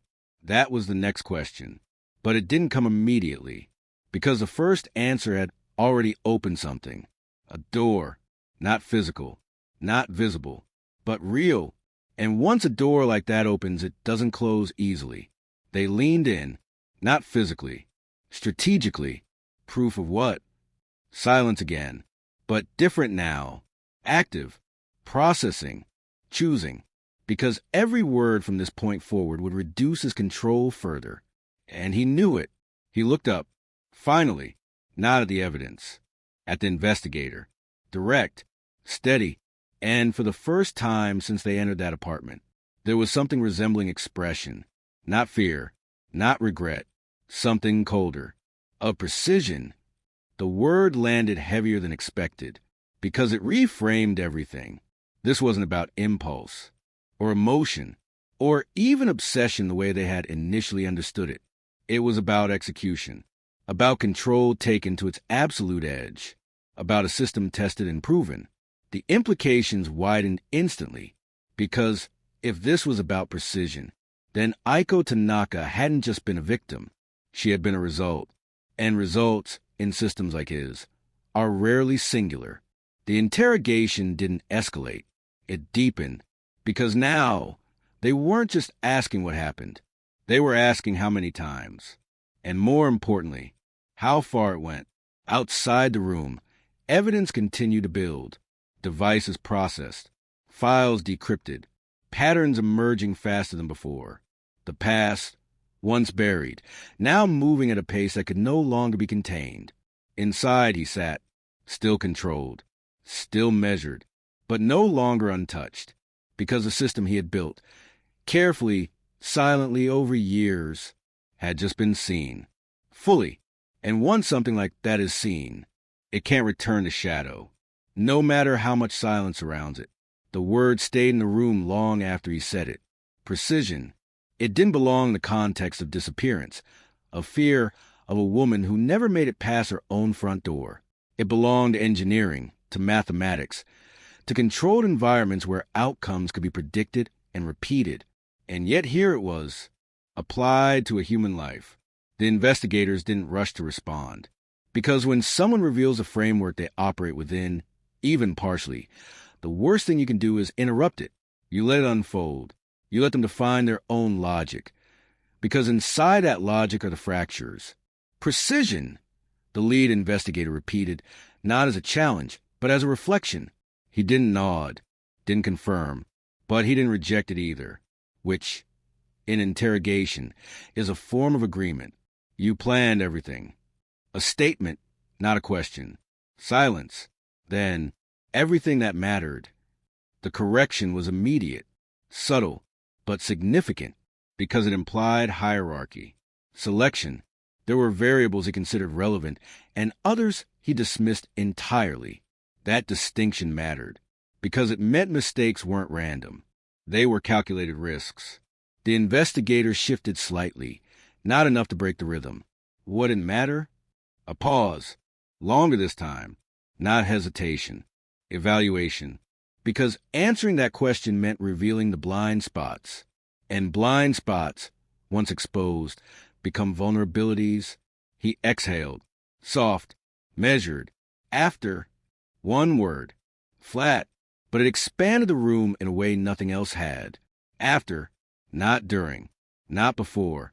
Everything after the act didn't matter, which meant disposal, aftermath, consequences, all secondary. All variables he either minimized or chose not to control. That explained the gaps, the absence of complete records, the lack of final documentation. He wasn't preserving endings. He was preserving execution, the moment of control. Everything beyond that was irrelevant to his system. The realization shifted the investigation again, because it reframed the missing pieces not as lost evidence, but as discarded ones. They moved carefully now, each question designed to map the structure, not provoke reaction. How many times? Direct, unavoidable. He didn't answer immediately, not because he didn't understand, because he was deciding whether the question itself was valid, and that told him everything. He didn't think in numbers. Not the way they did. To him, each instance wasn't part of the count. It was a test, a confirmation, a repetition of process. Not all were complete. The wording mattered. Not, I didn't finish. Not, they survived. Just, not complete. Ambiguous. Controlled. But it opened the door further. Define complete. The investigator's tone remained even. No accusation. Just structure. He looked at the table again, at the still frame of Aiko. For a moment, something almost human passed across his face. Not remorse, not guilt, recognition of a variable that hadn't aligned perfectly, uninterrupted. That was his definition. Complete meant uninterrupted. No deviation, no interference, no external variable disrupting the sequence, which meant Aiko's case hadn't gone exactly as planned. The investigators exchanged brief glances, subtle, because that detail mattered more than anything else he had said so far. Something had gone wrong, not visibly, not enough to leave signs in the apartment, but enough for him to categorize it differently. That crack was everything. What interrupted it? Silence again, deeper this time. Not resistance. Protection, because that answer would reveal not just what happened, but how close he had come to losing control.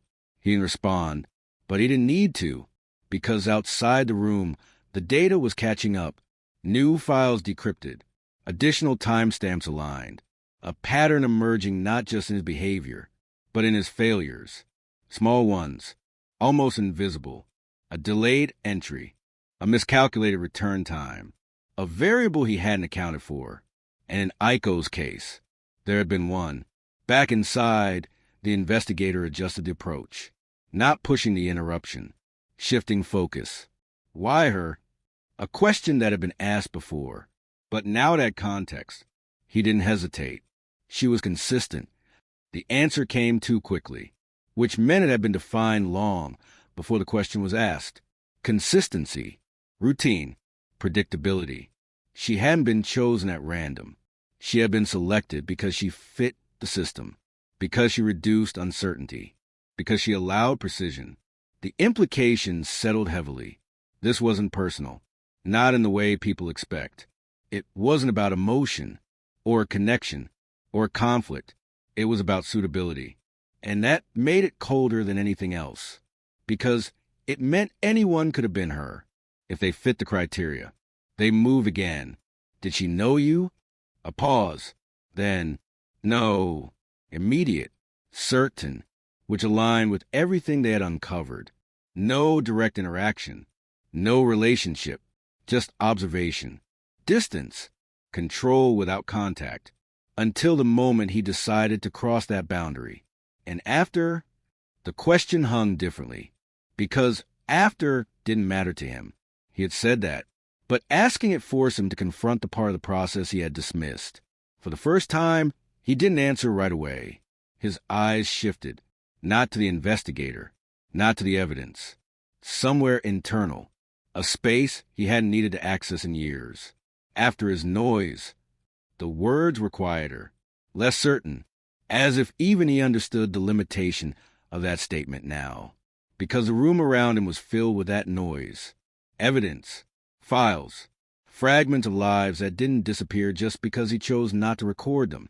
And for the first time, his system was being measured by something outside itself. Reality, which doesn't care about precision. The interrogation continued. Not louder, not faster, just deeper. Each answer peeling back another layer of the structure he had built, until a new question surfaced. One that shifted everything again. Why keep coming back? This time, he looked directly at the investigator. No hesitation, no calculation, just clarity. To confirm. The same word, reframed, expanded. He wasn't revisiting the past out of guilt, or nostalgia, or fear being caught. He was checking it, verifying that it remained unchanged, that no one had found it, that his system still held, which meant every visit to the library, every search, every return to those archives wasn't memory. It was maintenance. And now that maintenance had failed because they were here, because the system had been breached, and because for the first time since 2003, he no longer had control over the outcome. Outside the room, the evidence continued to build, cross-references expanding, other cases flagged. Disappearances once considered unrelated now aligning along timelines, locations, behavioral markers. Not all confirmed, not all provable, but enough to suggest a scope far larger than anyone had anticipated. Inside, he remained composed. But composition isn't the same as stability, because stability requires a foundation, and his was being dismantled in real time. The investigator leaned forward slightly, not aggressive, just enough to shift the space. You said not all were complete. A pause. Which ones weren't? Silence. Long. Heavy. Because this question didn't just map the past. It threatened to expose a pattern. And patterns, once visible, can be predicted. And prediction removes control. He didn't answer. Not yet. But the hesitation itself was enough. Because for the first time, there was something in the room that hadn't been there before. not control, not precision, uncertainty, and in a system built entirely on eliminating uncertainty. That was the beginning of collapse. Not loud, not immediate, but inevitable, because once a single variable escapes control, it doesn't stay isolated. It spreads, quietly, relentlessly, until everything built around it begins to shift. And in that room, with evidence stacking faster than silence could contain it, that shift had already begun. The question didn't change the temperature of the room, but it changed everything else, which cases weren't complete. It was no longer just a line of inquiry. It had become the axis around which everything he had built was rotating. And for the first time since the interrogation began, the control he relied on didn't respond immediately. He didn't answer, not because he refused, because the answer required him to travel somewhere he had not revisited in years, not physically, but internally, in the architecture of memory he constructed to remain functional. The silence stretched, long enough that the investigators didn't interrupt it. This wasn't resistance. This was retrieval, and retrieval always takes time. Finally, he spoke. Aiko. The name didn't land like evidence. It landed like weight. Not new, not unknown, but now positioned differently. Not as a file, not as a case, as an exception. The investigator didn't move. Explain. A pause. Short, controlled, but different now. Less mechanical. More exposed. She deviated. The words were precise. Chosen, as if each one had been tested before release. Deviated how? His gaze shifted slightly, not to the investigator, but past him, as if seeing something layered over the present. Timing.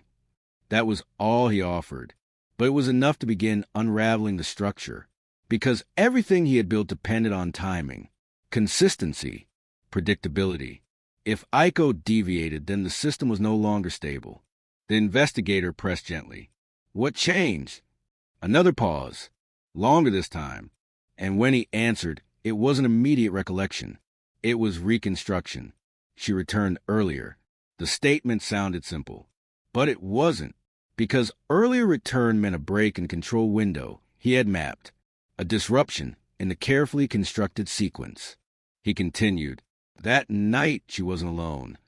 The room shifted, subtle, invisible, but every person in it felt it, because this was the first time anything external had been introduced into the narrative of 2003.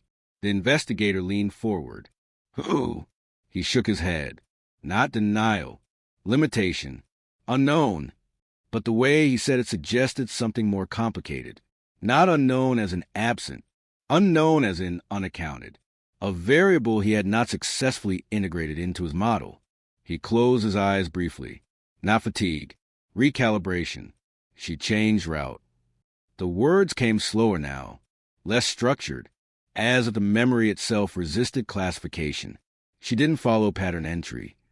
The implication sharpened instantly. Aiko had deviated from her established routine before she even reached the final stage, which meant everything that followed was already outside his model. The investigator kept his voice steady. And you followed anyway. A pause. Then, yes. No hesitation. No justification. Just confirmation. That was the moment the narrative of 2003 shifted completely. Because until now, everything had been framed as control, planning, execution. But this introduced something else. Reaction. He continued, voice quieter now. I adjusted. The word carried weight. Not correction. Adaptation. He had responded to her deviation, not prevented it, which meant the system was already unstable before the final event. What happened when she got home? Silence again. But this time, it wasn't reluctance. It was containment. Because what came next was not part of the structured logic he usually operated within. It wasn't expected. The phrasing was careful, almost reluctant. And for the first time, the investigators heard something beneath his controlled tone. Not emotion, disruption. He continued. She saw me. The room tightened, because that contradicted the earlier assumption. Aiko had not been entirely unaware. She had perceived him. before full control was established. The investigator didn't interrupt. He let it continue. She reacted. Another pause. Smaller now. Not as predicted. That phrase mattered more than anything else so far, because prediction was the core of his entire system. If she didn't behave as predicted, then the model failed, and failure in his framework required correction. What did she do? The question was quiet, but deliberate. He hesitated, long enough that it registered as resistance. Then she ran. The word felt almost inadequate, too simple for what it implied. But simplicity, in moments like this, often hides complexity. She broke entry sequence. She moved toward exit. That wasn't allowed. The phrasing again. Not emotional. Not moral. Structural. Allowed meant within his system. Not within law. Not within ethics. Within control. The investigator's voice sharpened slightly. So you acted. A pause. Yes. The confirmation came slower this time, because now the reconstruction was reaching the moment where control transitioned into action. What exactly did you do? This time, the silence lasted longer than before. Not empty, dense, because the answer wasn't a single action. It was a sequence, and sequences, once spoken, become irreversible. He exhaled. She stopped. The wording was intentional. Not, I stopped her. Not, she was stopped. Just, she stopped. Ambiguous. Detached. But loaded. The investigator pressed. How? And this time, the answer came differently. Not immediate. Not structured. More fragmented. Air was controlled. The room went still, because now the technical abstraction collapsed into implication. Controlled air. Environment manipulation. Chemical intervention. Not force, not struggle, but engineering. The investigator didn't react outwardly, but internally the shift was absolute. This wasn't a physical confrontation. It was environmental control, a system applied to a human being. And after, the question came, but it already carried dread, because everyone in the room understood what after meant now. He didn't answer immediately. His eyes lowered. Not guilt, not shame, reconstruction. She didn't match. That was all he said, but explained everything. Mismatch, deviation from expected outcome. In his system, that required documentation, correction, adjustment, and you recorded it. The investigator stated it. Not asked. He nodded once. Yes.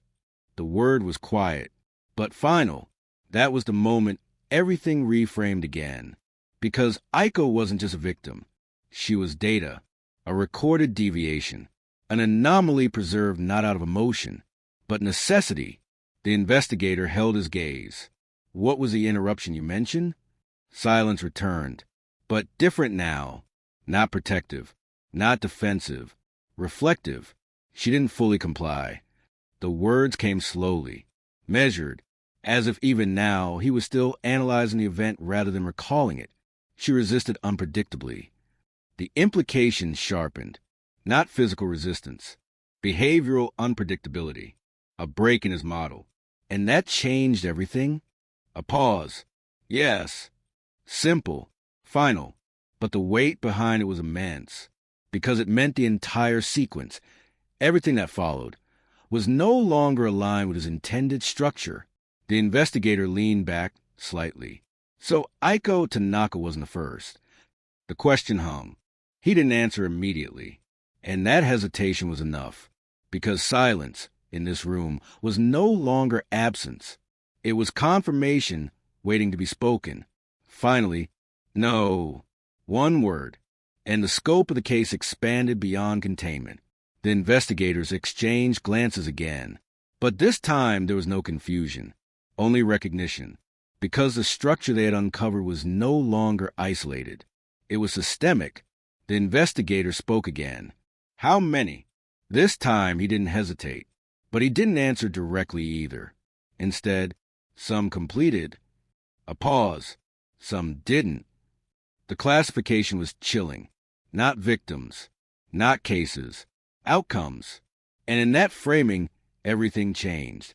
Because outcomes imply repetition, iteration, improvement. The investigator's voice lowered. And Aiko, he finally looked up, direct, steady, and for the first time, unfiltered. She was a deviation that stayed. The room didn't move, because that sentence redefined everything they thought they knew. Not a failure, not a success, a persistent anomaly, one that remained in the system longer than intended, one that required maintenance, revisiting, control, and in doing so, had never truly ended. Outside the interrogation room, the investigation shifted again, not toward resolution, but expansion, because now they weren't dealing with a single cold case. They were looking at a structure built over years, a system of observation, control, and correction. And somewhere within that system, there were still gaps, still unknowns, still fragments waiting to surface. Inside the room, he remained still, but something had changed, not in his posture, not in his voice, in his certainty, because for the first time, he was no longer the one defining the narrative, and that realization was beginning to register. After the word, some, nothing in the room felt finite anymore. Some completed, some didn't. It was not a confession in the traditional sense. There was no emotional spill, no collapse, no breaking point that investigators often expect when truth finally surfaces under pressure. Instead, what they had was something colder, classification, as if human lives had once been arranged, tested, and either accepted or discarded according to criteria only he could see. The lead investigator didn't speak immediately, because the danger now wasn't extraction of truth. It was scale. When a system reveals itself, even partially, the first instinct is to contain it. But systems like this don't exist in isolation. They extend, they repeat, they evolve. And what they had just heard implied repetition. Years of it, maybe more. The room was quiet, but not empty. It was full of implications that hadn't yet been named. Finally, the investigator spoke. You said some were completed. A pause. How many is some? The question was simple, measurable, containable in theory. But he didn't answer immediately. Not because he was resisting, because he was calculating whether the answer still fit within his internal structure. That alone was enough to confirm the worst suspicion forming across the team. He no longer viewed his actions as isolated events. He viewed them as part of a sequence. And sequences, by definition, can be counted. He exhaled slowly. Not a sigh, a reset, not fix. The answer was immediate, but incomplete. The investigator pressed gently. You didn't keep count. A subtle shake of the head. No need. That phrase landed harder than anything else so far.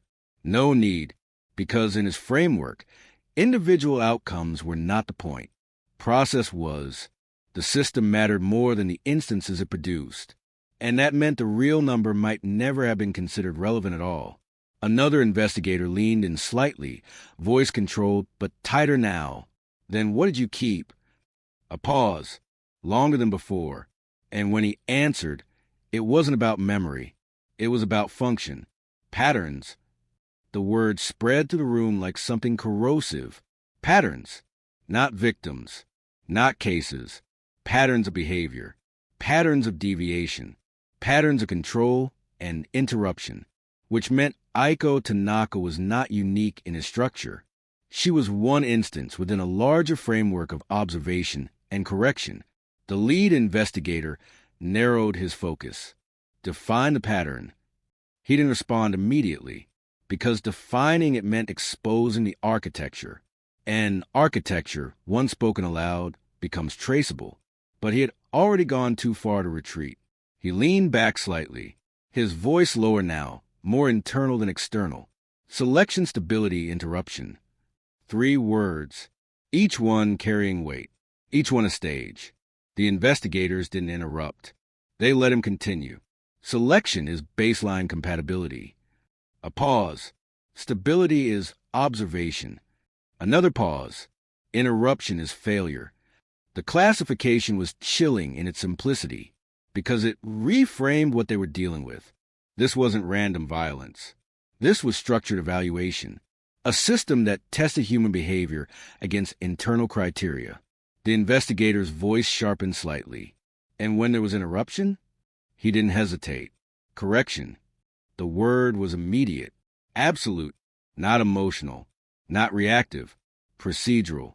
That was the most dangerous part, because correction implied repetition, and repetition implies multiple instances. The investigator leaned forward. So Aiko was correction. A pause. No. The answer came quickly, stronger than before. That caught attention. The investigator didn't speak. He waited. He had learned by now that forcing answers from this man did not produce clarity. It produced structure. And structure always revealed more than resistance ever could. Finally, she was unresolved. The phrase hung in the air. Unresolved, not completed, not corrected, not stabilized. A lingering anomaly within his system. Something that did not return to equilibrium. The implication landed heavily, because unresolved meant ongoing, not finished, not closed, still active in some form within his internal framework. The investigator spoke carefully. What does unresolved mean? A pause, long, measuring. She did not return to expected state. That explanation was technical, detached, but it revealed something crucial. His system expected closure. Every event had an end point, a stabilization point where the pattern resets. But Aiko had not reached that point, which meant the system never finalized her case, and anything unresolved remains accessible. The room tightened again, because that suggested ongoing cognitive presence, not in reality, but in him. The investigator's voice dropped slightly. She stayed with you. A statement, not a question. He didn't deny it, which was answer enough, because in his framework, unresolved variables do not disappear. They persist. They influence. They remain active until resolved or overwritten. And Aiko had not been overwritten. She had remained. The investigator pressed further. How? A pause. Iteration. The word came slower this time, as if he was choosing it carefully. She was referenced. That changed everything again. Referenced, not remembered, not mourned. Referenced, like data revisited, a file reopened, a pattern checked for consistency against updated parameters. The implication spread through the team. This wasn't just about past actions. It was about continued engagement. Even after 2003, even after everything, the investigator's tone hardened slightly. You kept interacting with her case. He corrected immediately. Not case. A pause. System. The distinction mattered to him, and that distinction was the core of the entire structure they were uncovering. To him, Aiko was not an individual memory. She was a system entry, a data set that remained active. The investigator leaned in. What did you do with that system? Silence returned. He looked down briefly, then tested. That word again, consistent with everything else. Not emotional engagement, not reflection. Testing, as if revisiting the unresolved state allowed him to refine his understanding. The investigator asked the next question carefully. And the others? A pause. Long. He didn't answer immediately, which meant the question reached further than intended. Not just Aiko, but expansion, scope, the possibility that her case was not isolated. Finally, variations. That single word widened the entire case again. Variations, which meant Aiko was not unique in being unresolved. There were others, different outcomes, different deviations, different points of interruption. The investigator spoke slowly now. How many variations? This time he didn't hesitate, but the answer was not numerical. Enough. The word was simple, but catastrophic, because enough implies scale beyond containment, beyond manageable scope, beyond individual classification. It implies system expansion, and systems that expand beyond count are no longer cases. They are structures. The investigators exchanged looks again. But this time there was no confusion, only recognition of what was coming next. Scope escalation. The lead investigator spoke quietly. You weren't just observing one person. A pause. You were building a model. He didn't deny it, which confirmed it. The silence that followed wasn't emptiness. It was absorption, because the implications were now fully visible. Aiko Tanaka was not the endpoint of an investigation. She was one node in a larger pattern of behavioral mapping. And that pattern, whatever its purpose, had extended across years, maybe longer. The investigator asked the final question slowly. Why? This time, he didn't answer immediately. And when he did, it wasn't structured. It wasn't technical. It was almost reflective, to understand deviation. The room tightened again, because that was no longer classification. That was intent. He continued, quieter now. Systems fail when deviation is not understood. A pause. So I observed it. The implications settled like concrete, not justification, not remorse. Purpose. And in that purpose lay the most dangerous realization yet. This was not something that stopped, because understanding in his framework require repetition, and repetition requires continuation. Outside the interrogation room, the expanded files were already being cross-referenced. New timelines emerging. Previously unrelated missing persons cases beginning to align under behavioral markers that now made sense in a different context. Patterns forming where none had been seen before. Not proof yet, but direction. Inside, he remained still, but something had shifted again. Not in him, in the perception of him. Because now, they were no longer looking at a man who acted once. They were looking at a system that had been running for years. And systems, once identified, do not remain static. They evolve, or they collapse. And whichever direction this one went would determine how far its reach truly extended.